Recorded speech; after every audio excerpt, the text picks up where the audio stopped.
Well, this morning when I woke up, they said it was the coldest weather, temperatures anyway, since like February 22nd of this year. So I figured it was about time to break out the old felt Stetson. Today, we're going to be talking about the Stetson.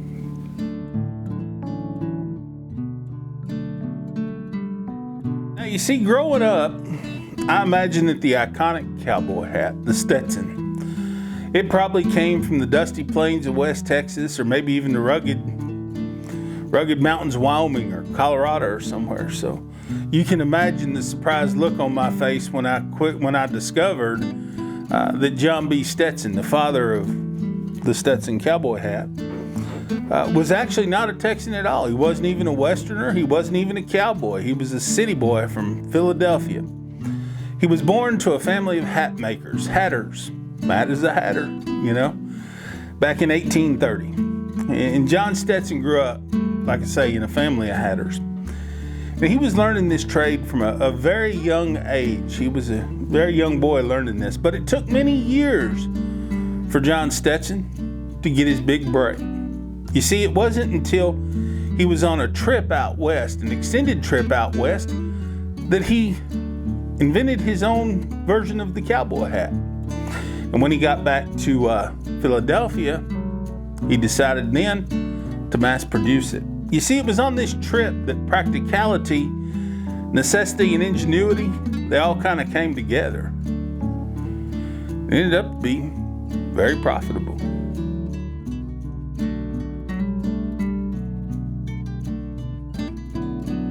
Let's take a look at the story. You see, while traveling through the rough terrain of the American West, out on the frontier, John B. Stetson crafted himself a very wide-brimmed hat to protect himself from the harsh environment, from the sun, the wind, the rain, the dust, and everything else that the frontier could throw at him. It was functional. It was durable.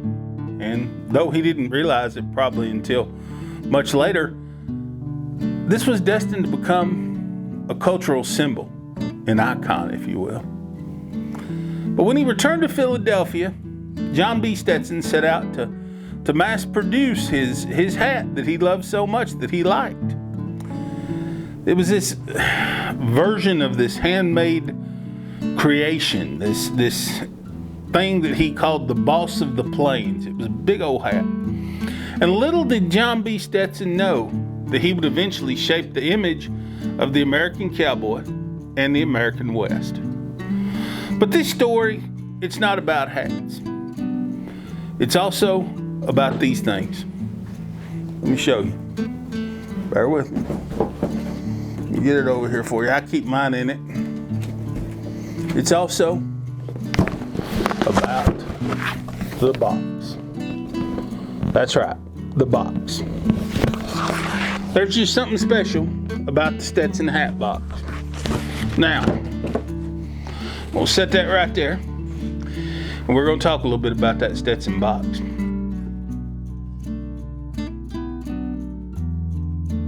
Now, as good things sometimes don't do, the Stetson hat brand grew quickly. It really did. The hats were made in Philadelphia, Missouri, down in Galveston.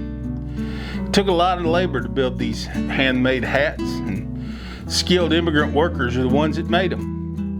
You see, these hats, they weren't just headgears. They were the status. They were the tools and even the survival gear that people needed for the day. You see, out here in the West and the Southwest, a Stetson could keep you warm. It could shield you from the rain. Serve as a bucket to water your horse, and even quench your own thirst from time to time. You see, that's where this picture on the Stetson box comes into play. Now, let's talk a little bit about this.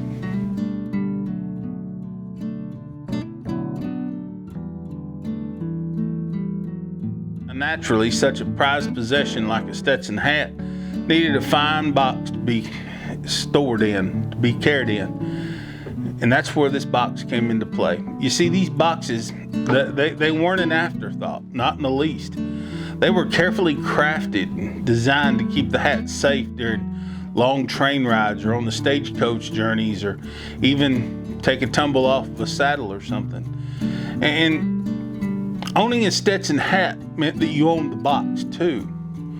And that was a pairing that signified pride and practicality both. Over time, these boxes became almost as iconic as the hat themselves. And they were emblazoned with the Stetson logo. And they often doubled as storage for these very expensive and treasured belongings.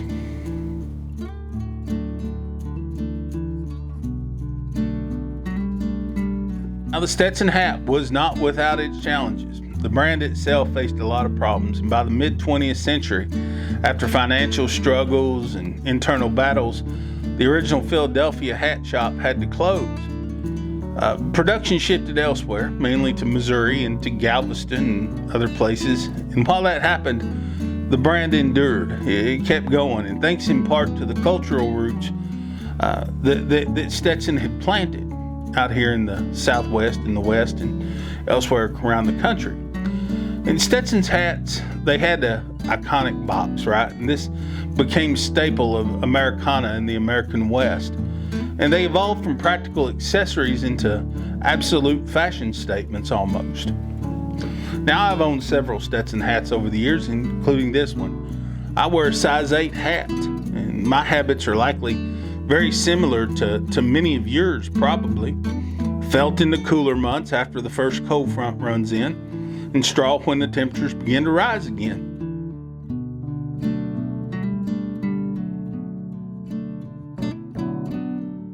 These days, cowboy hats have morphed into the symbols of personal style, far removed from the rugged practicality that they once symbolized. Now, I don't wear my cowboy hat every single day. In fact, I rarely wear it.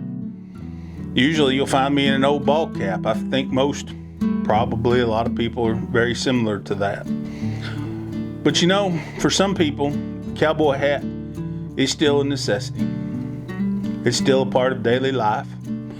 I usually only wear my cowboy hat when I'm going to a wedding or a funeral, or time comes for me to clean up. But the truth is, you know, these are pretty practical things. And I think that there's a little advice to give to somebody who's considering buying a cowboy hat.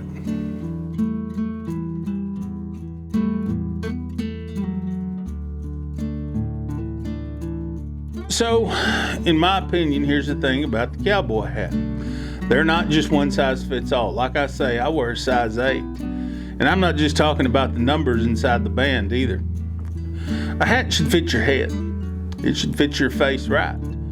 If you got a long face, you probably don't want something like what I'm wearing. If you got a more rounded face, maybe this is what you want.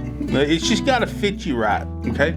And just because you saw someone on TV, Yellowstone, or, something like that, it doesn't mean that that's the one that's for you. That doesn't necessarily mean that. And let me be crystal clear about something. Those flimsy straw hats at the gas stations and all that you see on the side of 35 and all these other damn places, they're not cowboy hats. They're souvenirs. And I don't care which country crooner your girlfriend adores that wears it. That's not a cowboy hat, okay?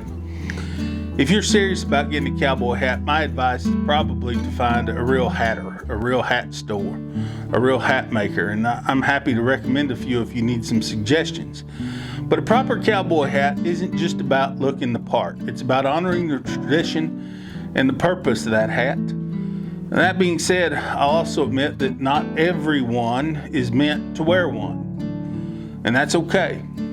Be yourself. You don't have to wear one to try to fit in. Like I say, most of us don't wear hats on an everyday, day-to-day basis. Don't try to fit into an image that doesn't suit you.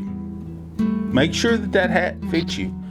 And if you don't look good in a hat, then by all means don't wear one. All right? If it doesn't make you feel good and it doesn't look good on you, don't wear the damn thing. It's pretty simple.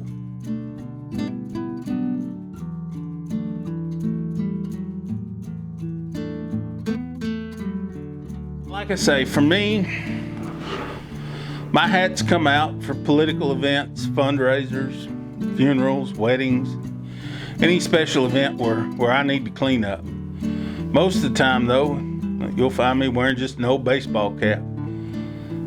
And if I'm working under the sun, I might grab a hat that's suited for the job. But I don't necessarily wear a cowboy hat every single day. You see, hats are tools, they're symbols, and occasionally works of art. They're meant to be appreciated, to be used, not to left sitting in a closet to collect dust or to sit on a hat rack. Now, what about you? Do you have a story about a hat? Maybe a favorite Stetson or a memory that's tied to one of these classic hat boxes? I'd love to hear it. Feel free to drop your thoughts or your stories or something down in the comments. And I'm always looking to swap good stories. So why don't you swap me a story about a hat? And if you're interested in bringing a piece of the cowboy spirit into your home or into your office, check out my website. I've got some custom photography available, but both as a digital download and as printed product. So be sure to also follow me on other social media. Like and subscribe, comment and share. I'd love to connect with you and just carry on a conversation. In the end, remember, hats are like life. They're about finding what fits you best. And just because some television series or some movie or some country crooner that your girlfriend likes on the radio, just because they're wearing a hat or they think it looks good on so-and-so, doesn't necessarily mean you got to run out and get one. And if you do, get the right one. So tip your brim to tradition, practicality, and authenticity. Be real about it, okay? Let's keep this conversation going. I'm journalist Matt Pierce. I do these essays and talks, conversations, and everything else about Texas. Feel free to like, subscribe, comment, and share. I'd love to keep the conversation going with you.